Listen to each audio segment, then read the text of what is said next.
The first apple didn't make a sound. Not at first. It hovered in that heartbeat of stillness before the world decides to teach a lesson. And beneath it, in the thick summer shade of the orchard, stood a tired, sun-baked donkey named Bramble, completely unaware that trouble was about to drop directly onto his head. He had wandered into the apple grove that morning seeking relief. The day was hot, the air heavy, and the sun glared down like a watchful eye. Bramble's hooves ached from hauling baskets for the farmer, and the orchard seemed like the perfect place to disappear for a while. Cool shade, soft breeze, peace. He settled beneath the largest apple tree, a sprawling old thing with gnarled bark and branches thick enough to hold the sky. The shadows wrapped around him like a blanket. Bramble let out a long, contented sigh. Then, thunk, he blinked. Ow! A single apple tumbled off his back leg and rolled lazily into the grass. That was odd, he muttered. But the tree creaked above him, its branches gently swaying, and Bramble, appreciating comfort more than caution, simply shifted to a softer patch of grass and sank deeper into the shade. The second apple fell harder. Thud. Right between the ears. Hey! Bramble sputtered, jolting upright. He glared up through the leaves. The tree only rustled innocently as though clearing its throat. Bramble squinted. Did you just hit me?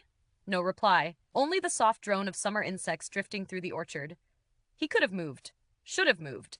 But the shade felt too perfect, too cool against his dusty coat. And so, after a disgruntled snort, he lay back down. Moments passed. Then the wind shifted, just a little. Branches swayed, and apples, lots of apples, began to loosen. The first fell like a warning shot. Plunk. The next like an insult. Ponk. Then came the downpour. Thud, thwop, thud, thwop, thud. Ow, ow, ow. Hey! Bramble sprang to his hooves, dancing in circles as apples pelted him from every direction. He scrambled backward, tripped over a root, and stumbled out from beneath the tree as the final fruit dropped behind him with a smug little bounce. Breathless, he stared at the orchard in disbelief. His ears trembled. His tail flicked. That tree tried to knock me out, he declared. From behind the fence, the farmer, who'd seen the whole thing, couldn't help but chuckle. Bramble, he called. That tree wasn't angry. It's harvest season. The apples fall because they're ready. Bramble puffed. Ready for what? Revenge?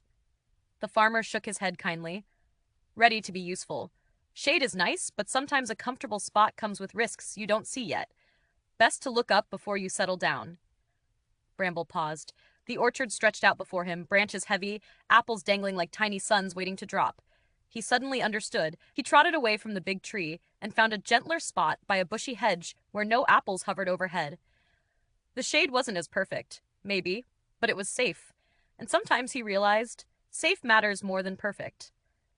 As Bramble lay down again, a small smile flickered across his tired face. He hadn't just found rest, he'd found wisdom. And not a single apple fell on him for the rest of the day. If you enjoyed this story, please like, share, and subscribe to help the channel grow.